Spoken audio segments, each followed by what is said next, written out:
Buenas tardes, miércoles 25 de febrero 2025. Programa Pregunta Médica a nivel de la plataforma, el YouTube, Dr. Andrés Reynoso, asimismo en Facebook, íntegra. También estamos en la plataforma X para que usted reciba estas informaciones. Siempre agradecemos su colaboración, que si tiene contacto con este programa y entiende que puede darnos su apoyo en función de que le gusta la presentación, pues nos haga una notificación de que recibe el programa, que lo vamos a agradecer. Como les dije en el inicio del programa, 25 de febrero 2025, y precisamente en el día de hoy, un acontecimiento más de mi graduación de doctor en medicina en la UAS. Una graduación que se hace los 25 de febrero. No sabemos si hoy habrá en la Universidad Autónoma de Santo Domingo UAS graduación, pero aquella vez fuimos un grupo importante de médicos que nos graduamos, y yo no era mi graduación programada para ese tiempo, no, porque la gran masa de mis compañeros de estudios médicos estaban programados para octubre, pero nosotros hicimos unos esfuerzos, tomamos alguna materia de más, nos sacrificamos algunas vacaciones, entonces nos economizamos prácticamente un semestre.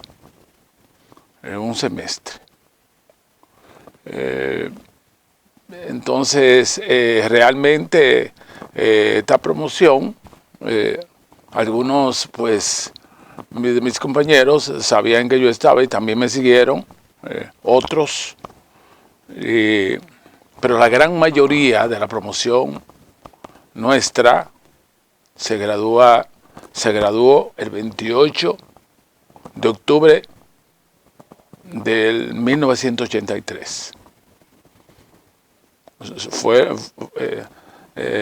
Fuimos de sectores, algunos compañeros fuimos de sectores.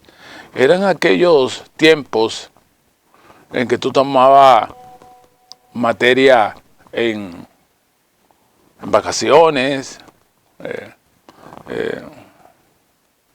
que en vez de irte para el pueblo, tú tomabas algunos exámenes, y pues resultó que se fueron acortando los semestres, y cuando yo me di cuenta, pues ya había prácticamente agotado el trayecto de un semestre, porque eran 12 semestres. Así que todavía los recuerdos están. Un día maravilloso de esa graduación en 1983. Desde ahí podemos decir que la medicina nunca acaba. Uno tiene que estar buscando conocimientos permanentes. Es de las pocas profesiones donde uno no puede decir que terminó. Y ha sido una trayectoria muy bonita porque uno incursionar en la felicidad de una persona, modificar situaciones biológicas que se le presentan a una persona, pues realmente es edificante cuando tú puedes en la máquina creativa más perfecta, que es la del ser humano, pues tú puedes aportar informaciones y esas informaciones tienen que ver mucho con la creatividad. Uno entendía que la medicina era, como lo decían en la universidad, signos y síntomas de una enfermedad. Pero eso era fácil. Signos y signos de una enfermedad. Y me encontré en el transcurso de la carrera que no era así.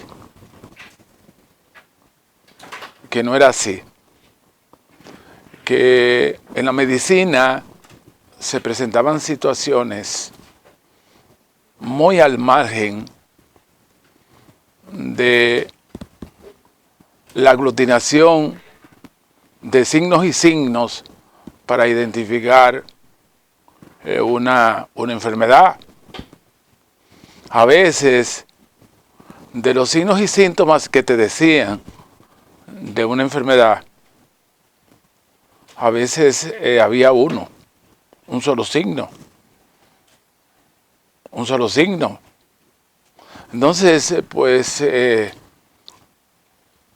uno se podía pensar, pero esto no es como le dijeron a uno, como que tan fácil. Signos y síntomas de una apendicitis. Pero a veces la apendicitis viene camuflajeada. Por ejemplo, nosotros en el área del estudio de la ginecología y obstetricia, en el embarazo ectópico, nosotros en esa enfermedad, por decirle que les voy a hablar hoy, esa enfermedad ha tenido, viene de una forma inusitada, donde le dicen que el embarazo ectópico fuera de la cavidad uterina o endometrial, que es la parte final donde se va a desarrollar la fertilización, que es el nuevo ser del encuentro del óvulo y el espermatozoide. Nosotros como que se veía como tan fácil usted detectar un embarazo ectópico. Sin embargo, en mi experiencia de las gerencias de ginecología y obstetricia, nosotros vimos embarazo ectópico andar la capital entera. La capital entera en todos los hospitales sin hacer el diagnóstico de embarazo ectópico.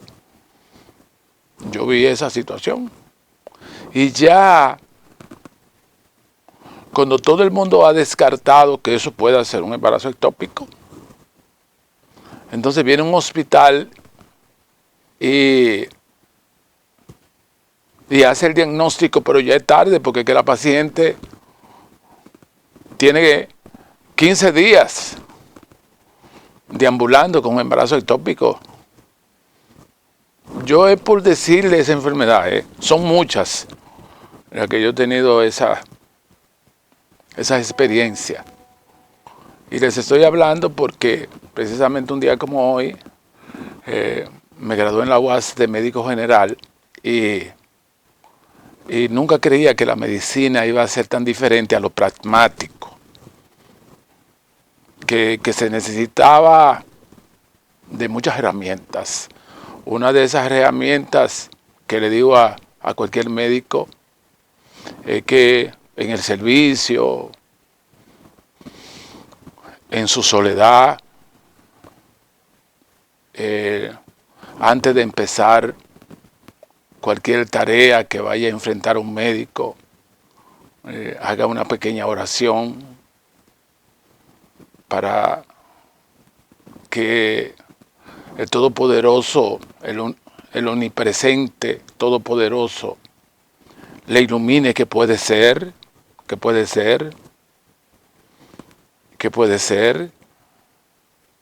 Entonces, para mí ha sido esencial unir la ciencia con la parte de la creencia religiosa. De ahí que Albert Einstein dijo que la ciencia sin religión, la ciencia sin religión está coja, decía Albert Einstein. Y la religión sin ciencia está ciega. Eso dijo Albert Einstein. Es decir que hago estas confesiones a los médicos que es difícil, por más científico que usted sea, desvincular la parte espiritual de la ciencia. Es como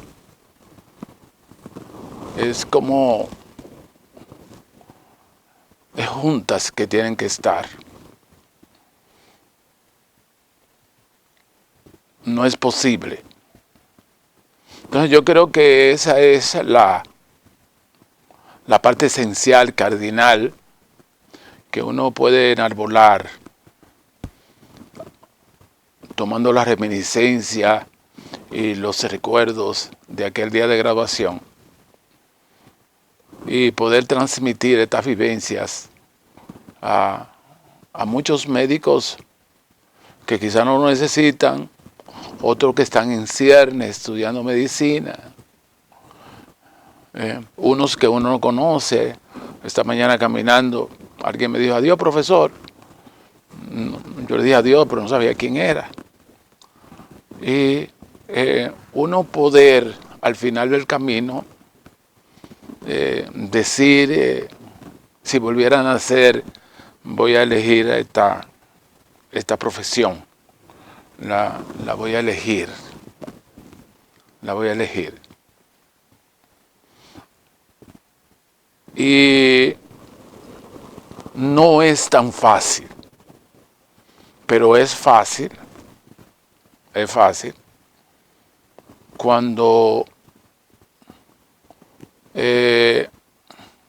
tú vinculas lo cristiano con la ciencia. Por eso, apréndanse eso, lo que dijo Albert Einstein. La ciencia sin religión está coja. Y la religión sin ciencia,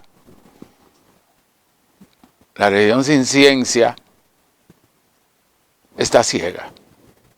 Es necesario porque es que viene un espíritu.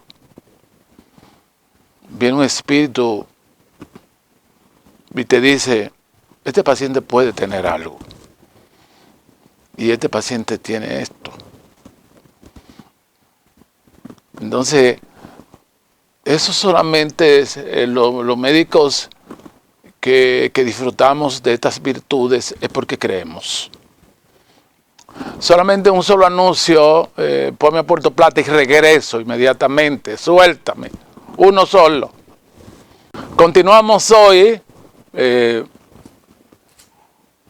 haciendo historia de vivencias dentro de la medicina, pero sin dejar un tema educativo, porque la parte esencial es la educación en este programa. Y educación que lo pueda entender cualquier gente, no tiene que ser médico, tienen que entender. Nosotros tratamos en la parte académica llevar las informaciones que cualquier ser humano sea capaz de entenderlo. O como decía Albert Einstein, pues lo menciono mucho, porque para mí es la máxima creación, la máxima potencia creativa, el hombre de la relatividad, el hombre que fue capaz de romper parte de los enigmas del universo que todavía permanece inconcluso.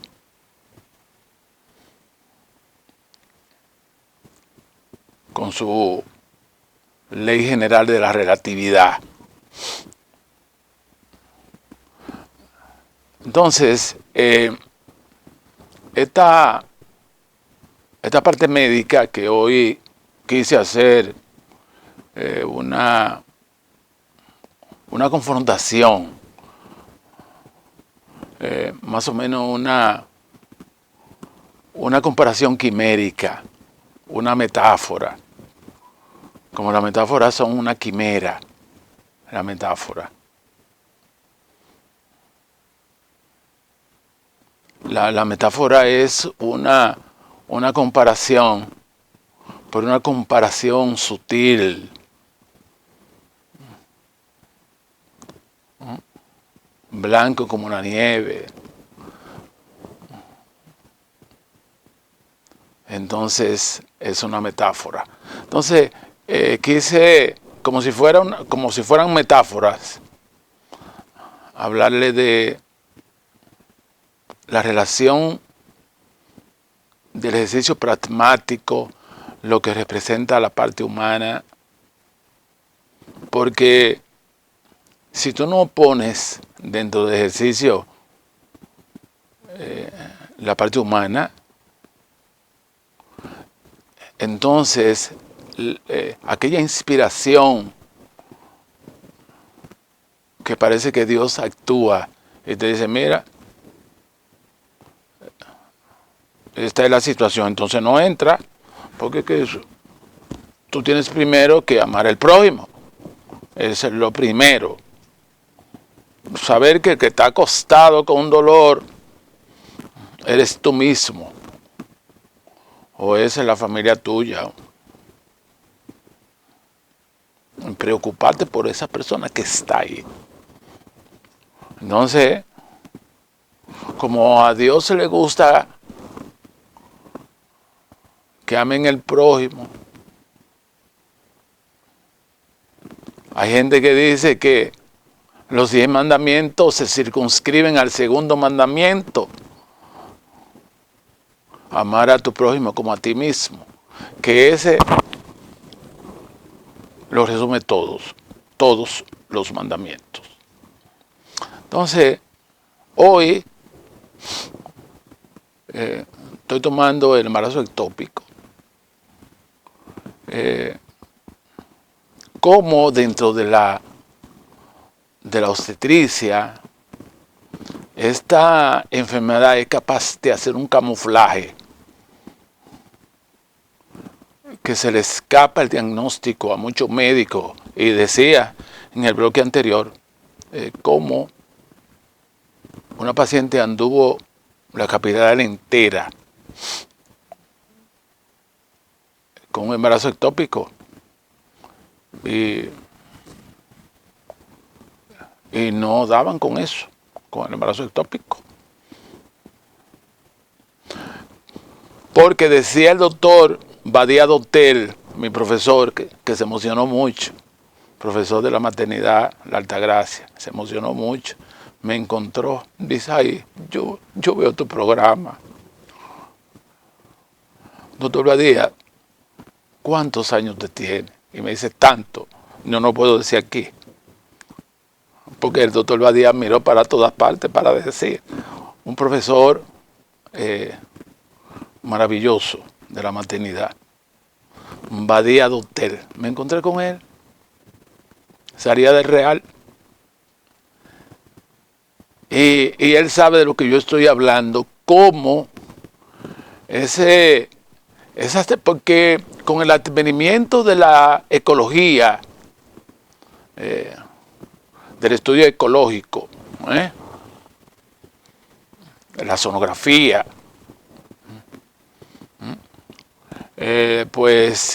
no vino a facilitar en gran medida el embarazo ectópico, pero estamos hablando de 20 años después,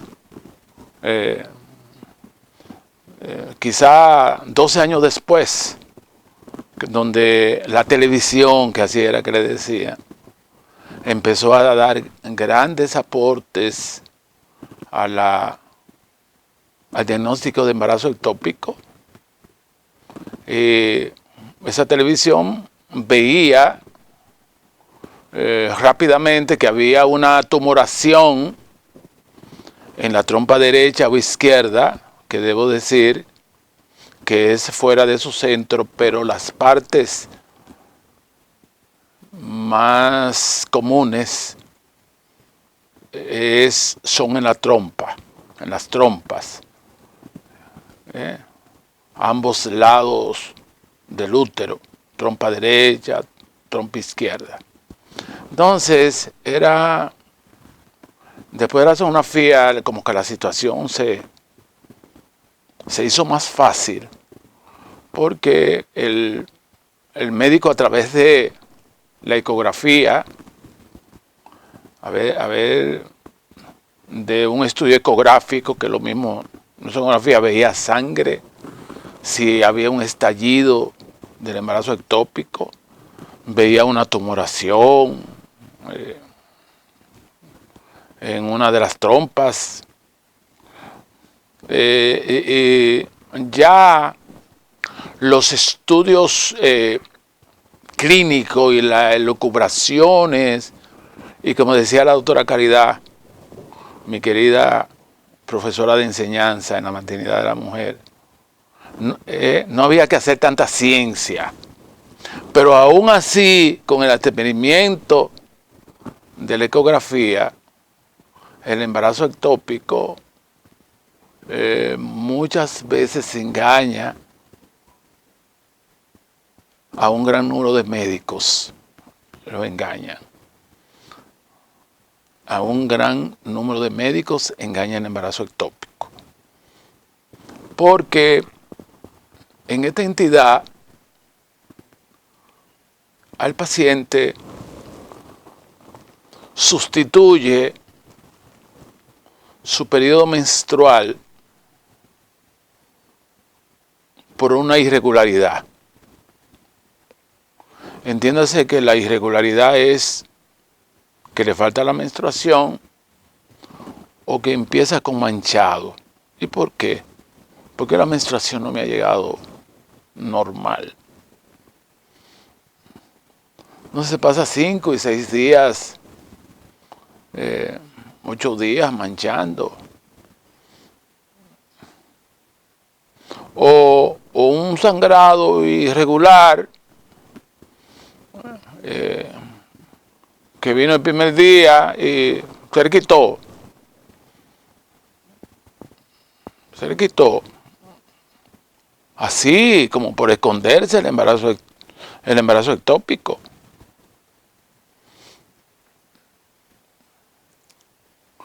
Pero hay una prueba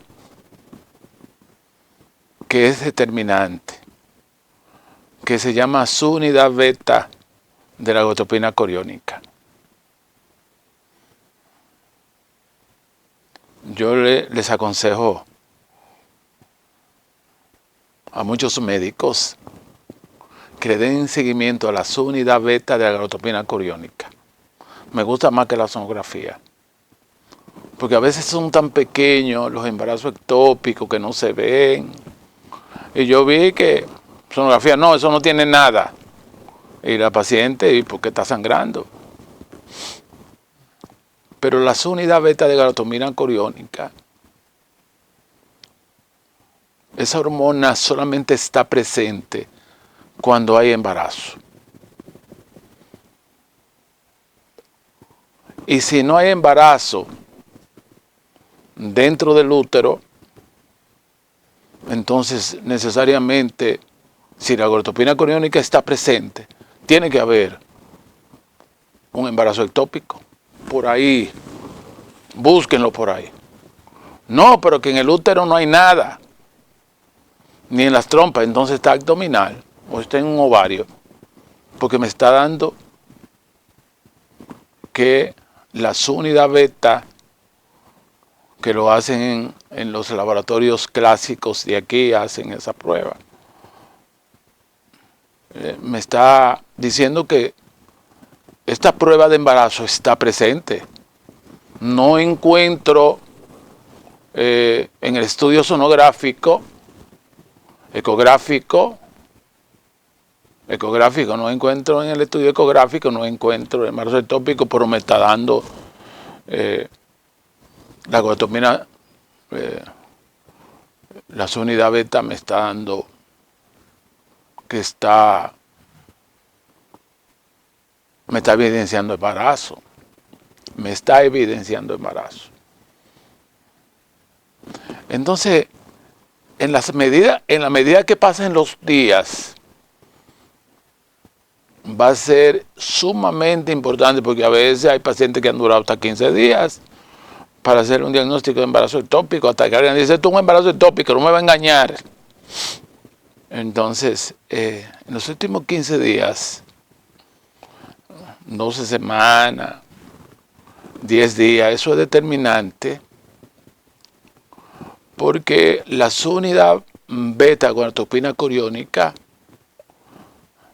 cuando el embarazo es normal, aquel que crece dentro de la cavidad uterina, va creciendo en cantidad. Entonces te reportan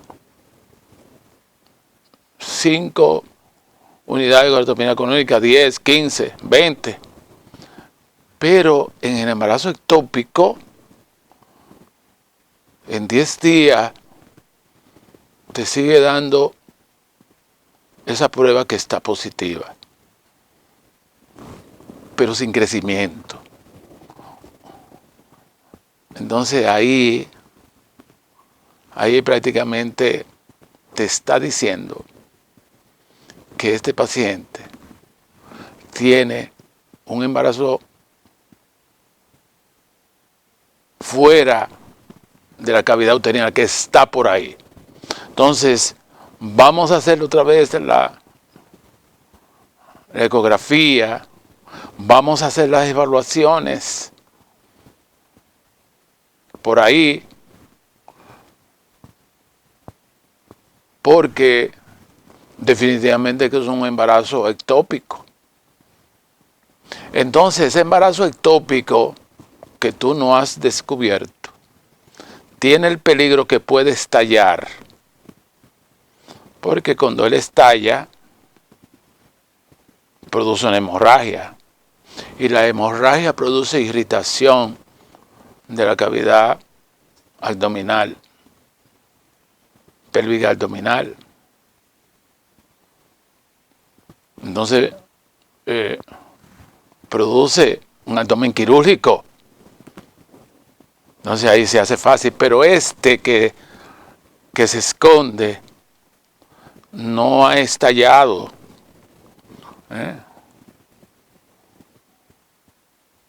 Pero las gonadotropina coriónicas se mantienen estancadas. Eso es para hablar de este tema para hablar la tarde entera. Pues me gusta mucho, se mantiene estancada y no sube. Entonces la paciente dice, estoy embarazada, no tiene, estoy embarazada. Entonces, tú tienes que decirle, tú estás embarazada, pero tu embarazo es un embarazo ectópico que hay que investigar dónde está. ¿Por qué? Porque la gonadotropina coriónica, que es sine qua non, como decía Calventi, ay, mi profesor Calventi, qué bonito, sine qua non. Yo recuerdo cuando yo era estudiante, profesor, ¿qué es sine qua non? Dice lo que caracteriza, lo típico de esa enfermedad, eso es sine qua non. Eso lo aprendí yo con Calventi. Entonces, en el embarazo ectópico, esa gonadotropina coriónica se estanca. Eso es sine qua non.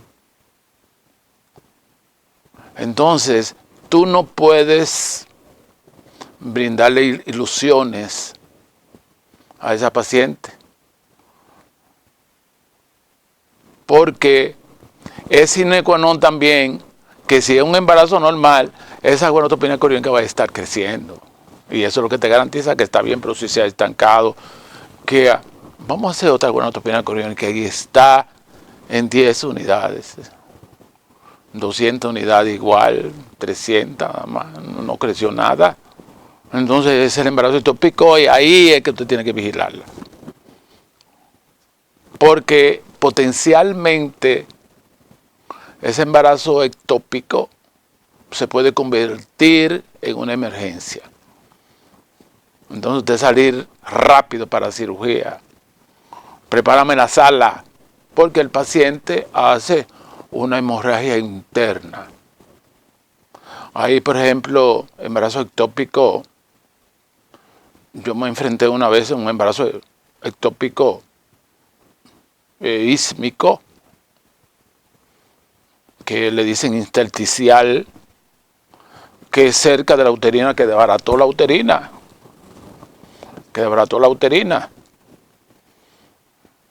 Y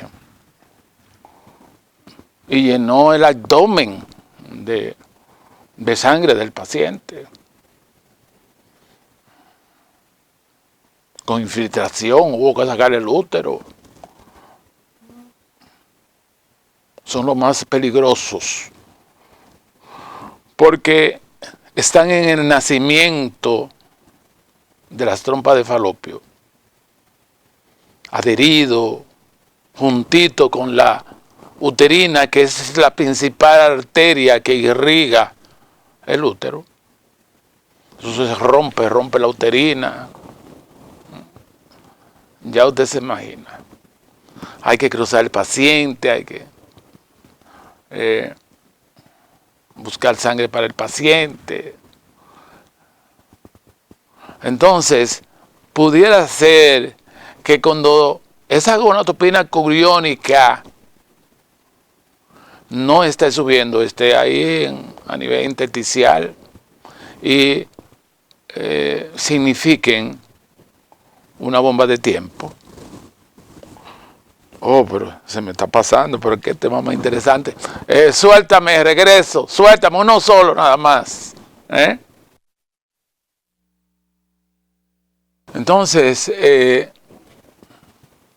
para el buen pronóstico del embarazo ectópico, según el último artículo que yo tuve información vía digital de una revista muy especializada en Estados Unidos, de Junior y Obstetricia, dice que la mejor captación del embarazo ectópico es cuando no se ha provocado el estallido, porque el estallido significa que rompió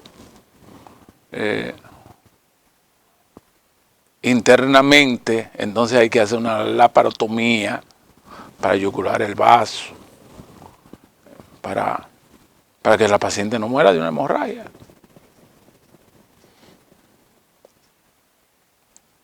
Es decir, que aquellos, Cristian Francisco, Cristian Francisco es mi amigo Cristian Francisco, ginecólogo obstetra, colpocopista, es un amanuense seguidor de Pregunta Médica, su director exitoso de la maternidad de la mujer. Aquellos diagnósticos que hacíamos, estudiantes y residentes, eran obsoletos, con cursos en tesis, buscando en el saco de Douglas, que hace una transición entre el abdomen y la vagina. Y si yo aspiraba sangre oscura, ya era embarazo ectópico. Todo eso era obsoleto. Todo eso era obsoleto. De que movilizar signo de Prue, que si le dolía, con el historial. Si sangra hasta un niño, lo puede. Ah, bueno, usted estaba atrasada y viene con abdomen agudo. Eso no hay que averiguar mucho. Donde está la inteligencia del médico es detectar el embarazo ectópico cuando está en cierne. Cuando está en cierne. Porque según los últimos estudios, hay un medicamento que se llama metotrexate con el ácido fólico, que cuando la estructura del embarazo ectópico que no ha provocado estallido es de menos de medio milímetro o menos medio centímetro, que viene siendo como 5 milímetros, 4 o 5 milímetros. Según los últimos estudios, si tú encuentras el embarazo ectópico en esa fase, con un medicamento que se llama metotrexate y ácido fólico, tú le puedes dar manejo conservador hasta mandarla para su casa. Y ese embarazo se absorbe y no hay que intervenir el paciente.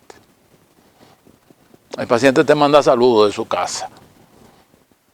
Entonces, por eso que yo digo que en aquellos tiempos en que antes del 83, que éramos estudiantes, yo me pasé 6 años en la maternidad de la Altagracia siendo estudiante, yo no tenía dónde vivir. Fueron años de mucha ansiedad, porque ahí había un lema: si a usted se le muere una paciente, recoja. Calvinti era así corrido con la mortalidad materna. El que se le muere una paciente por ahí mismo, por un descuido,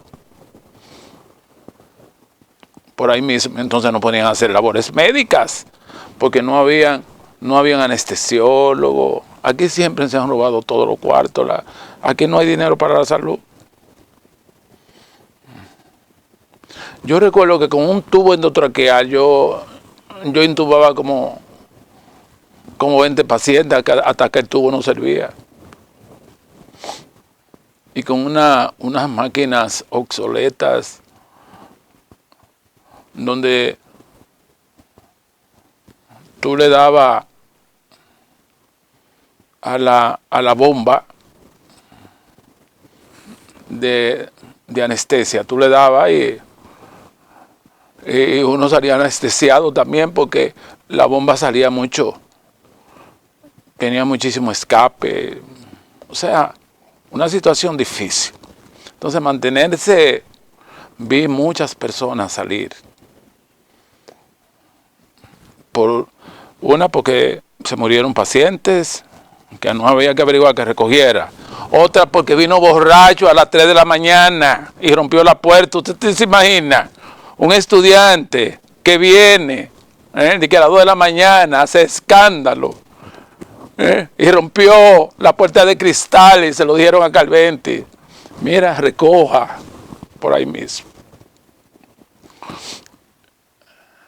Entonces, en aquellos tiempos, esto todo está inconcluso, el embarazo ectópico. Yo le dije las cosas más esenciales. ¿Cómo tú identificar el embarazo ectópico? No como nosotros lo encontrábamos, que era con la culoscentesis. ¿Usted recuerda, doctor Badía? Ya donde irremisiblemente había que hacer una laparotomía para yugular el vaso.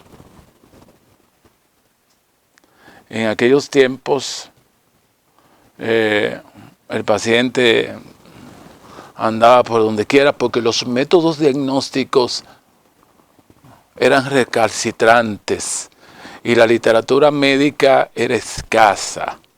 Solamente teníamos a William como libro padre de la obstetricia. No, el paciente, unos dolores irregulares hasta que se le rompía, y entonces ahí un embarazo ectópico.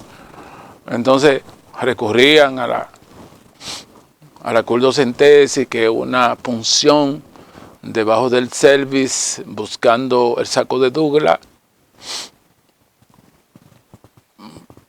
para obtener sangre que se derramó por la rotura del vaso.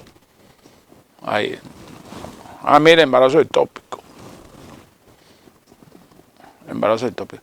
Pero pudiera ver que la culoscentesis, el doctor Badía, fuera negativa.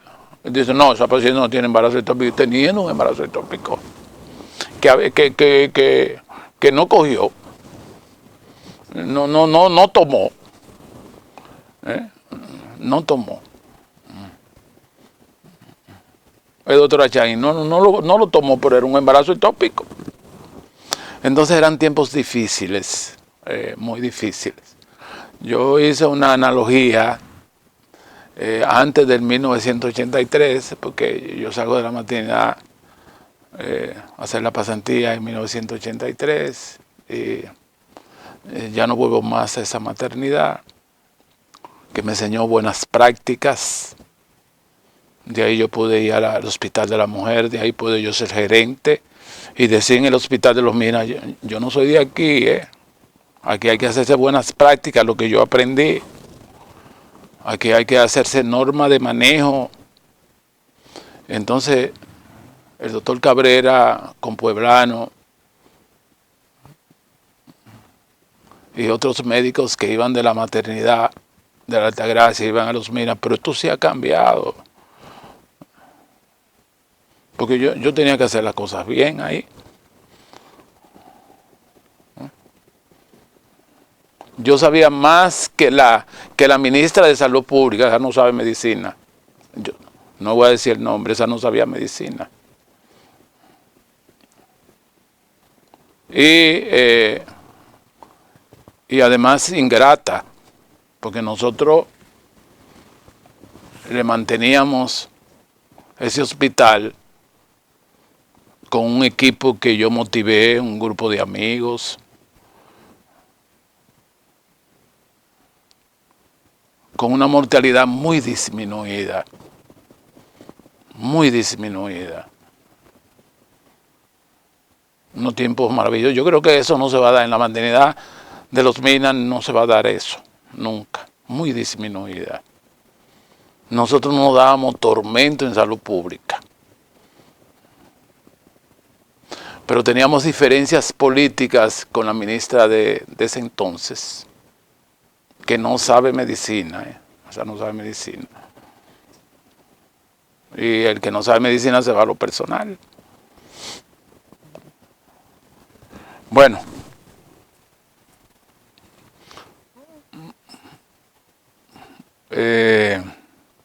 Vamos a poner la canción Suelta mi regreso con los últimos pasos de pregunta médica en esta tarde. 25 nacimiento del Trabucazo, de Matías Ramón Mella, que lo dice en la Constitución de 2010, pero en la escuela nos enseñaron Ramón Matías Mella. Suéltame. Entonces, básicamente, hicimos las funciones antes de graduarnos en el área de anestesiología. Y algunos anestesiólogos, si por casualidad nos ven en estos momentos, voy a dar algunas situaciones que provocaron muerte allá. Hay lo que se llama el bloqueo alto. Cuando tú le das una anestesia a un paciente, debe estar a nivel de L3, L4, pero sube acá. El paciente, la embarazada, está inquieta. Y tú crees que es nerviosa que está. Prepárame un diazepam. Ay, Dios mío. Un paciente con problemas respiratorios, tú le pones un diazepam y es paro cardíaco irreversible que te hace. No lo mire nadie. Examinen primero si es nerviosa o si tiene un bloqueo alto, porque si le ponen un diazepam, mire, yo le decía a ese compañero, no me gusta que cuando tú das la anestesia te pones detrás a leer un libro. Él era muy leído, porque entonces hay un momento en que tú estás concentrado en tu libro y no en la anestesia, sobre todo cuando tú empiezas un procedimiento. Si tú le das un bloqueo, que es lo que nosotros damos, peridural, raquianestesia, y le subió, y tú crees que está nerviosa, tú lo que tienes que darle oxígeno, o intubarlo si es necesario, si le subió vía respiratoria, pero no le pongo un diazepam, porque ahí mismo. Otra, ya finalmente, a todos los anestesiólogos, revisen sus equipos, porque muchas veces en una noche muy laboriosa el oxígeno se terminó. Entonces resulta que cuando vamos a buscar el oxígeno no hay oxígeno. Ya usted se imagina, muerte irreversible. Entonces cuando le decían, Galvetti, no, sácamelo de una vez. Así que hoy fue diferente, ¿verdad que sí? Así que felicito a todos los médicos que se gradúan hoy y me felicito yo. Ya ustedes saben, Andrés Reynoso en todas las redes. Suéltame.